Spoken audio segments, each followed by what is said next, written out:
Hola chicos, buenos días. Yo soy Lara Betulich y vengo a dar la clase de Minoca en esta oportunidad. Como ya sabemos, el Minoca es el infarto que no tiene lesiones coronarias significativas, ¿sí? en la cinecoronariografía. Y también tenemos un cuadro que es más crónico, ¿sí? Que le decimos INOCA, que es isquemia miocárdica sin lesiones coronarias obstructivas. El INOCA corresponde a un cuadro crónico y el MINOCA corresponde a un cuadro que es más agudo.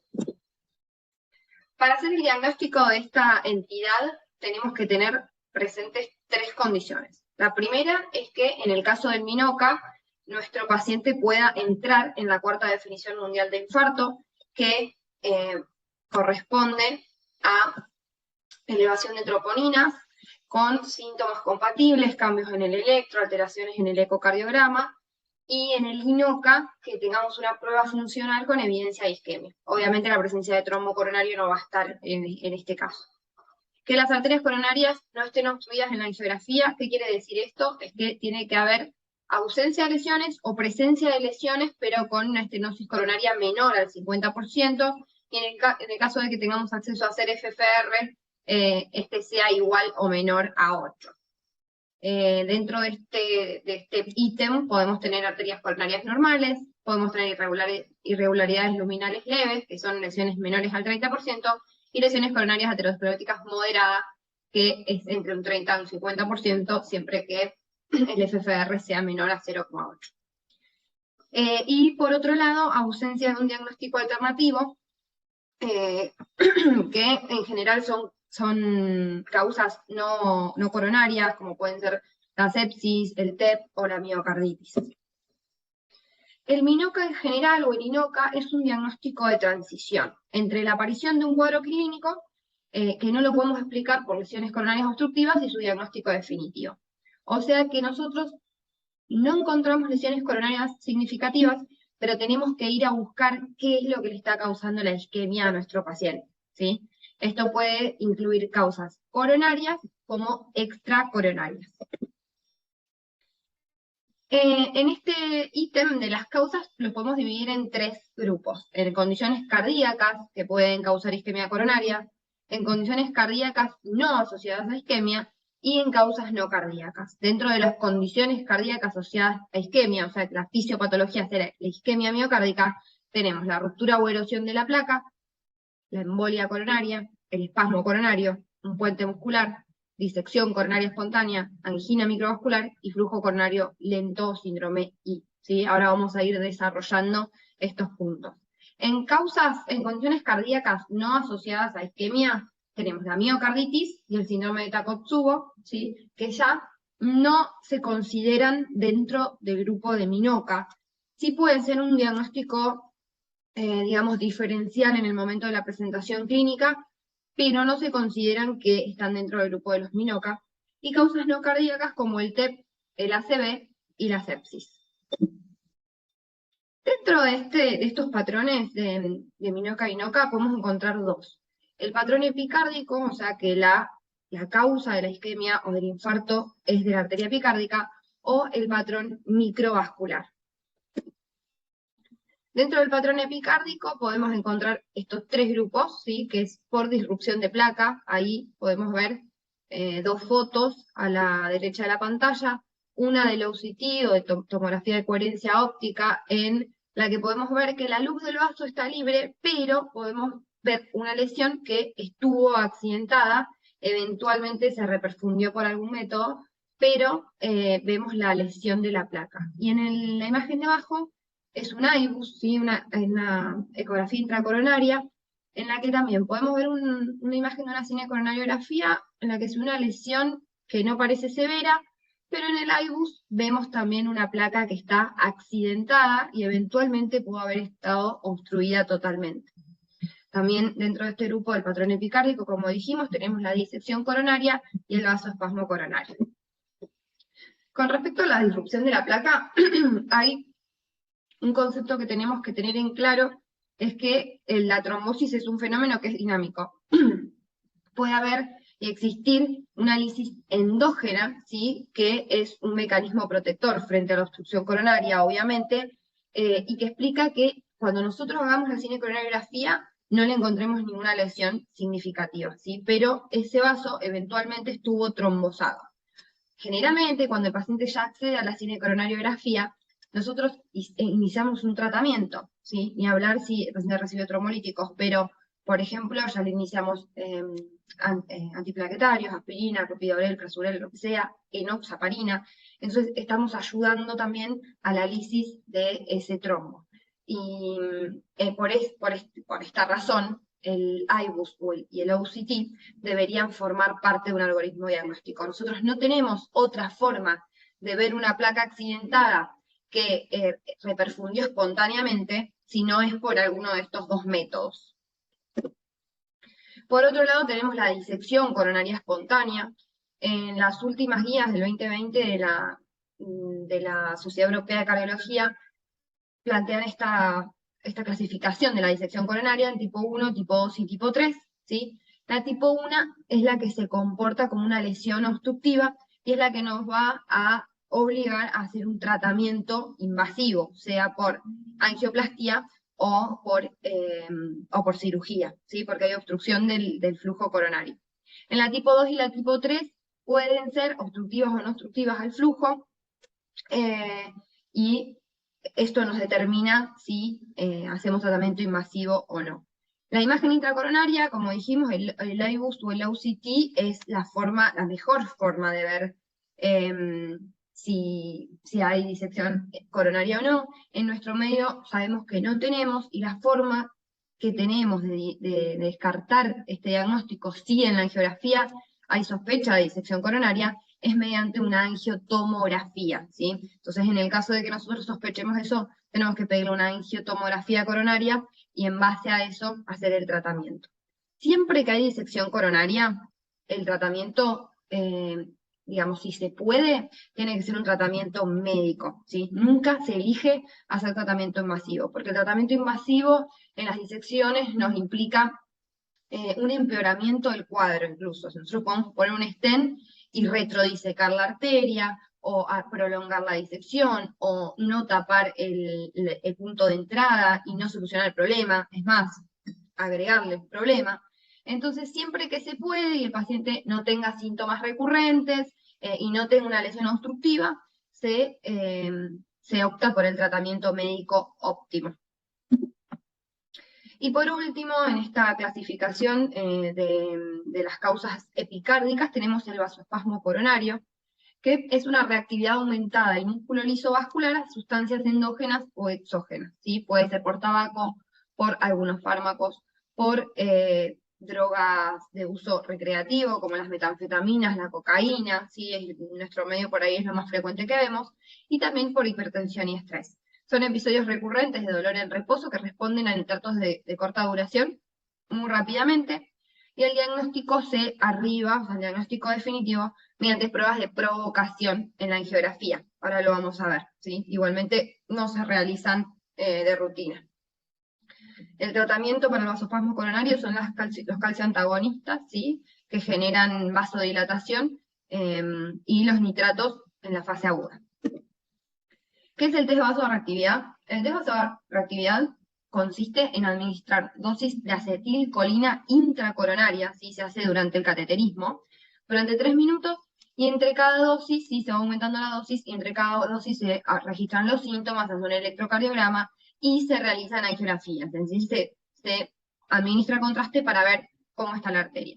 Se considera positiva esta prueba si los síntomas son subjetivos de isquemia, cuando la hacemos, digamos, si hay cambios electrocardiográficos subjetivos de isquemia, si tenemos lesiones focales o difusas con disminución del más del 75% del diámetro determinado por la angiografía basal, ¿sí? Y la presencia de angina más cambios electrocardiográficos sin lesiones coronarias establece el diagnóstico de vasoespasmo microvascular, ¿sí? Porque nosotros no estamos viendo la arteria epicárdica que se contrae, sino que tenemos síntomas, tenemos electro y una arteria epicárdica que se ve normal, se considera que eso es microvascular. Igualmente ahora lo vamos a hablar un poquito.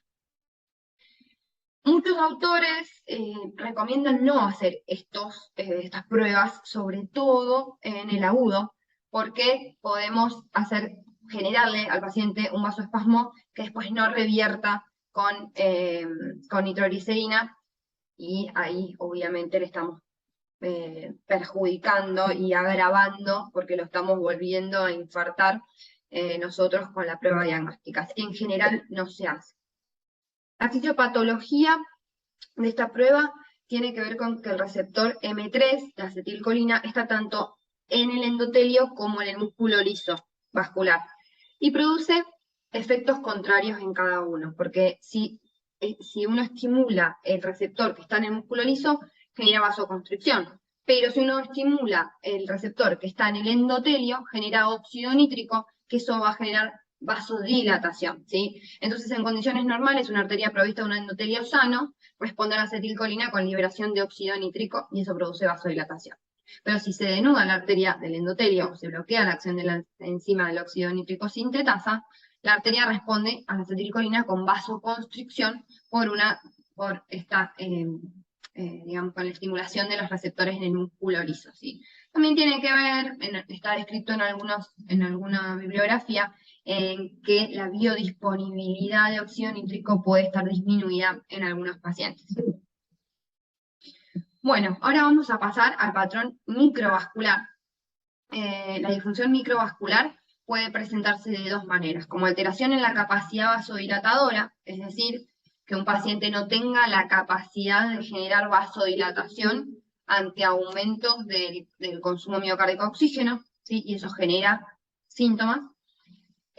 Y también se puede presentar como espasmo microvascular, que es una angina de reposo, digamos, no ante aumento del consumo miocárdico de oxígeno, sino en reposo, ¿sí? Estos también generan dos cuadros distintos, uno que es más angina, ¿sí? Angina inestable, y el otro que es más como un infarto. La fisiopatología de la disfunción microvascular no está clara. Se tienen en cuenta se pueden, digamos, tener alterados varias etapas, digamos, de la vasodilatación coronaria, y la primera, como ya dijimos, es la disfunción endotelial. Si nosotros tenemos disfunción endotelial, no tenemos la respuesta a los mediadores adecuada. También se han descrito mecanismos inflamatorios. En pacientes con disfunción microvascular se demostró que tienen aumentados los factores inflamatorios a nivel sistémico, como las interleuquinas, la PCR, ¿sí? Alteración del tono autonómico también puede ser más relacionado con el espasmo que con la angina. Alteración del transporte de iones en la membrana celular, aumento de liberación de endotelina y disminución de óxido nítrico a nivel endotelial, y también se describió déficit estrogénico. Esta es una patología que se describió primero en mujeres posmenopáusicas, se relacionó mucho a esto, e incluso las mujeres que tienen estos cuadros clínicos, el 70% son mujeres posmenopáusicas, y se vio que al reponer estrógeno tenían menos síntomas, ¿sí? Pero igualmente no es claro, porque en los hombres también sucede. Así que por eso les digo, no es que hay una sola causa descrita ni que esté muy claro el mecanismo. Para hablar del patrón microvascular tenemos que repasar un poquito de anatomía. Sabemos que las arterias epicárdicas son vasos de conductancia, ¿sí? Por donde va el flujo, pero vasos que no generan mucha resistencia al flujo vascular. Es más o menos el 10% de la resistencia la dan los vasos epicárdicos. Ahora, después de las arterias epicárdicas, tenemos las prearteriolas y las arteriolas, que obviamente van disminuyendo su calibre, y como vemos en el gráfico, la resistencia al flujo coronario la dan sobre todo las arteriolas. Incluso las arteriolas las podemos dividir en 3 grupos: arteriolas grandes, medianas y pequeñas, y de acuerdo al grupo en el que estén, se han descrito que la forma que tienen de vasodilatarse es distinta. Digamos, a qué estímulos responden estas arteriolas. Las arteriolas grandes, que son más o menos las que tienen 100 micras, entre 100 y 200, responden a la vasoreactividad mediada por endotelio, ¿sí? La vasodilatación se genera cuando hay un aumento del flujo sanguíneo y la vasoconstricción se genera cuando se detecta una disminución en el flujo sanguíneo por esa arteriola. Las arteriolas medianas, de 40 a 100 micras, responden a cambios en la presión intraluminal. Es decir, cuando aumenta la presión, se contraen, digamos, y cuando disminuyen la presión intraluminal, se relajan. Esto es porque tienen receptores de estiramiento en el músculo liso vascular. Y por último, las pequeñas, que son menos de 40 micras, responden a actividad metabólica del miocardio que las rodea. Es decir, si el miocardio aumenta su metabolismo, porque aumenta el requerimiento, se genera vasodilatación para ofrecer justamente mayor disponibilidad de oxígeno a las células.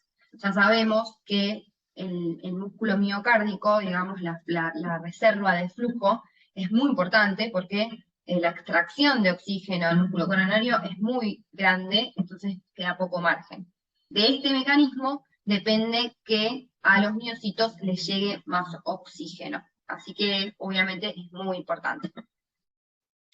Para describir un poco la angina microvascular, fue descrita por primera vez en 1973 en pacientes que ya se detectaron, tenían angina, tenían isquemia y no tenían lesiones angiográficas significativas. En ese momento se lo llamó síndrome X y estaba muy relacionado a mujeres posmenopáusicas, estaba más descrito en esa población. Teníamos pacientes que tenían isquemia objetivable por métodos de pruebas funcionales y tenían una reserva coronaria disminuida. Entonces, teníamos evidencia de alteración funcional o estructural de la microcirculación y se lo llamó disfunción microvascular. En esta disfunción microvascular, obviamente a lo largo del tiempo, esto hasta llegar, digamos, a este nombre, estamos hablando de después del año 2000, y se describió que se podía dar de estas dos maneras que hablamos, que es la disminución en la capacidad vasodilatadora, es decir, que cuando el paciente hace ejercicio no se genera vasodilatación, no le podemos ofrecer mayor oxígeno al miocardio y se genera el síntoma, y por otro lado el espasmo microvascular. ¿Qué pasa con esta entidad? Es una entidad que principalmente empeora la calidad de vida de las personas, porque imagínense que son pacientes que ante esfuerzos hacen dolor precordial y los limita muchísimo. Ni hablar si tienen espasmos y en cualquier momento aparecen estos síntomas. Pero aparte de un empeoramiento en la calidad de vida, tienen mayores internaciones por angina inestable, lógicamente, porque consultan a urgencias cada vez que esto sucede. Tienen más internación por insuficiencia cardíaca, tienen más síndromes coronarios agudos y tienen más muerte cardiovascular que los pacientes que no tienen esta patología. Entonces, evidentemente, es importante el diagnóstico y el tratamiento.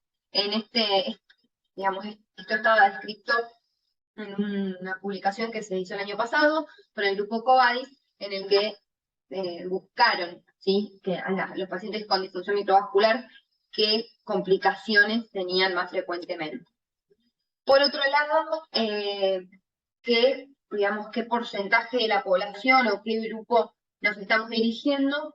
También está estimado que el 50-60% de los pacientes a los que se les pide CCG porque tienen síntomas o porque tienen pruebas funcionales con isquemia, de este grupo el 50-60% no tienen lesiones. Y de este grupo que no tienen lesiones, hasta un 60% puede tener disfunción microvascular. Si son pacientes que tienen isquemia o tienen síntomas con lesiones coronarias normales, tenemos casi un 50% de probabilidades que tengan disfunción microvascular.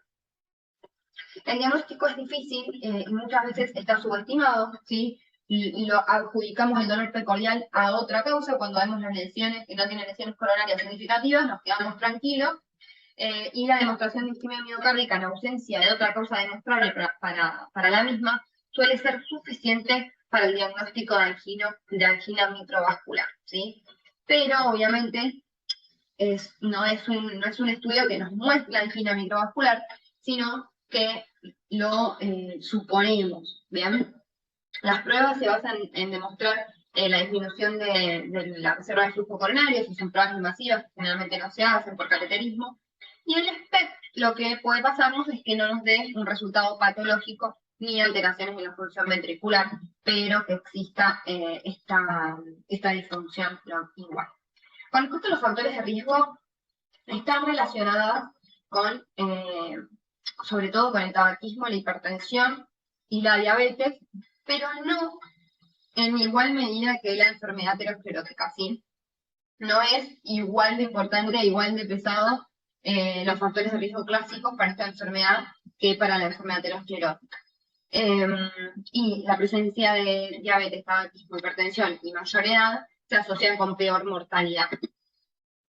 Les traje un caso que tuvimos en la clínica justo cuando yo estaba rotando en imágenes de este tipo de patología. Era una paciente femenina de 50 años que era hipertensa, tabaquista, sedentaria, tenía hipotiroidismo subclínico y gastritis crónica.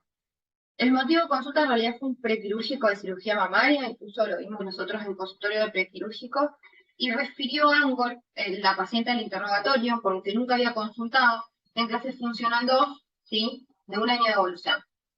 Entonces, se le pidió una prueba, en el primer momento se pidió un SPECT, ¿sí? La paciente estaba tratada con el pantoprazol, el SPECT, el resultado no lo puse, pero dio normal.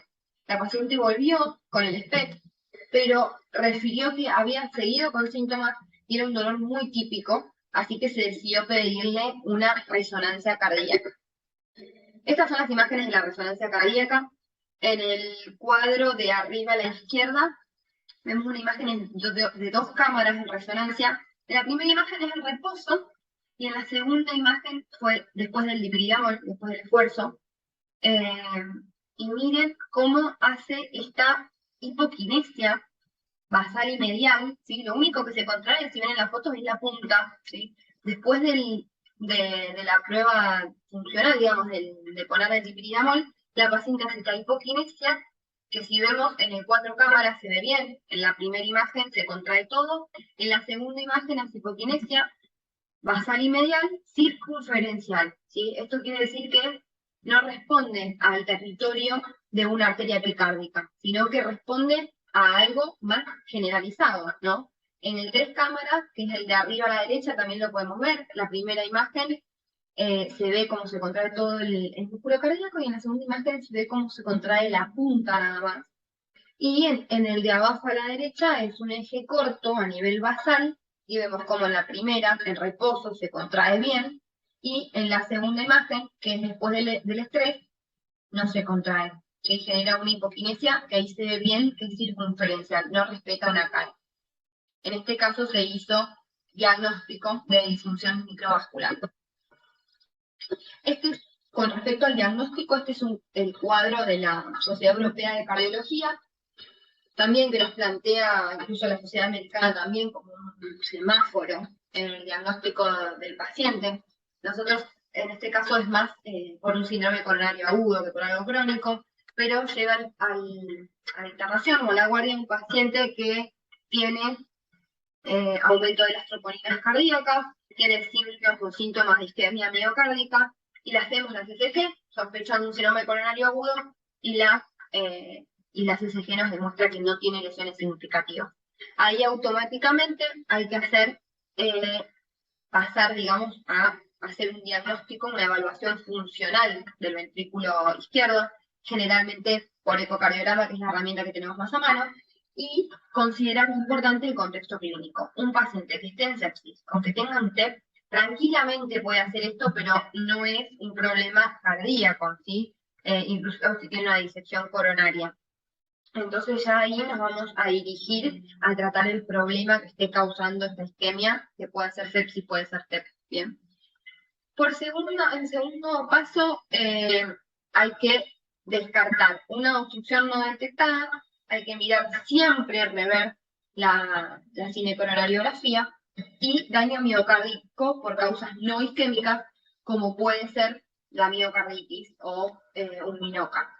En este caso, más allá de revisar la angiografía y ver si tenemos sospecha de disección o enfermedad coronaria que no se vio en una primera instancia, el segundo paso es hacer una resonancia magnética cardíaca. ¿Por qué? Porque la resonancia nos va a descartar muchos diagnósticos. Podemos tener patrones no isquémicos, por ejemplo, un síndrome de Takotsubo, por ejemplo, otra miocardiopatía, por ejemplo, que pasa una miocardiopatía dilatada o hipertrófica, y también nos descarta el diagnóstico de miocarditis. Y, por otro lado, la resonancia nos puede mostrar un patrón isquémico en que veamos que es un infarto verdadero, es decir, que tenía enfermedad coronaria obstructiva o tenía disección el paciente, que en este caso se va a ver, por ejemplo, si se reperfundió solo, bueno, vamos a tener un patrón isquémico que nos va a decir probablemente esta red estuvo obstruida en algún momento y se desobstruyó. Y por otro lado, podemos tener un diagnóstico de minoca, que ahora lo vamos a ver, que es cuando no lo podemos clasificar en ningún otro diagnóstico, ¿sí? Que haya espasmo arterial o que haya enfermedad microvascular, también lo podemos ver por resonancia, y también que haya estos diagnósticos que ya hablamos específicos, que haya rotura de placa, erosión de placa y demás. Y por otro lado también tenemos la imagen intravascular, que en nuestro centro no lo tenemos, pero si está, estaría buenísimo usarlo, que es el IBUS o la UCT, que ya hablamos un poco, y la prueba funcional con acetilcolina y ergonomina, que ya vimos, no se utiliza, pero en algún momento se puede solicitar para pedir, para descartar el diagnóstico de espasmo arterial coronario o de disfunción microvascular. Acá puse en la resonancia cardíaca que tiene distintos patrones. El patrón isquémico, por ejemplo. El patrón isquémico puede ser subendocárdico o puede llegar a ser transmural, o sea que todo el músculo cardíaco esté comprometido, pero siempre compromete subendocardio. No hay un patrón isquémico por resonancia cardíaca que no tenga compromiso subendocárdico. Si uno ve un patrón que es más centromiocárdico o epicárdico y no compromete el subendocardio, está totalmente descartado que sea isquémico, ¿sí? Por ejemplo, en la B, es intramiocárdico y eso es lo más patoneumónico de una miocardiopatía dilatada, ¿sí? Bien centromiocárdico y lineal, una miocardiopatía dilatada idiopática. También podemos tener patrón parcheado, como el de la miocardiopatía hipertrófica. Podemos tener patrón de miocarditis, que la miocarditis suele ser sub- y epicárdico, ¿sí? La amiloidosis, que es un infiltrado difuso en todo el miocardio, y la sarcoidosis, como vemos ahí, que también es centro a epicárdico, ¿bien? Pero, que de este concepto, si tiene su endocardio afectado, podemos hablar de un patrón isquémico, ¿sí? Con respecto al tratamiento, obviamente va a depender de si nosotros podemos llegar a un diagnóstico definitivo. Si podemos llegar al diagnóstico de interrupción o erosión de la placa, vamos a utilizar lo que ya sabemos, ¿sí? Todo el tratamiento de enfermedad aterosclerótica. Si detectamos también que puede haber un tromboembolismo coronario, que esto no lo hablamos mucho, pero obviamente si uno tiene, por ejemplo, una SPA o una endocarditis, lo que puede pasar es que se generen, o tumores también cardíacos, se generen pequeños émbolos que van a cualquier parte e incluso pueden ir a las arterias coronarias, entonces generamos trombosis o tromboembolismo desde otro foco. Obviamente el tratamiento va a ser tratar ese foco, o si es por FA, o si es por tumor, o si es por endocarditis, y tratar la causa. Y por disfunción vasomotora coronaria, como el espasmo, la disfunción microvascular, están descritos los bloqueadores canales de calcio para el espasmo coronario, y acá no está, pero para la disfunción microvascular, lo único que demostró disminución de los síntomas y nada más, no es la sobrevida ni nada, es la utilización de beta bloqueantes. Ahora, en un 8 o un 25% de los pacientes en los que los encasillamos, como en Minoca, a pesar de un proceso diagnóstico completo, nosotros le hacemos todo a nuestro paciente, no tenemos evidencia de ningún patrón. Entonces entra como un infarto de miocardio de causa desconocida o no determinada, ¿sí? Nos ha pasado también pacientes que tienen elevación de troponina, también el electro, le hacemos la resonancia, la tomografía y no encontramos nada. Estos pacientes, en realidad, el tratamiento va a ir dirigido hacia las causas más probables. Entonces nosotros, por ejemplo, en nuestro medio no tenemos UCT, no tenemos IBUS, podemos pensar que tuvo una rotura de una placa, una erosión de una placa que está reperfundido, o por ahí un ramo muy pequeño que no lo podemos ver, entonces le tenemos que dar tratamiento para enfermedad aterosclerótica, básicamente. Esto también es de la Guía Europea de Cardiología. En todos los pacientes con diagnóstico inicial de INOCA se recomienda seguir el algoritmo de diagnóstico que permita diferenciar entre los diagnósticos alternativos. Se recomienda realizar una resonancia cardíaca a todos los pacientes con MINOCA sin una causa obvia. En caso de diagnóstico inicial de MINOCA, que finalmente se relaciona con una causa subyacente, se recomienda el tratamiento hacia la causa. Y en los pacientes con un diagnóstico definitivo de MINOCA, es decir, no sabemos qué le pasó, básicamente, puede recibir tratamiento según la guía para prevención secundaria de enfermedad aterosclerótica. Le vamos a dar aspirina, le vamos a dar estatinas, le vamos a dar el tratamiento para enfermedad aterosclerótica completo. Bueno, eso fue todo. Espero haber sido clara. Cualquier cosa me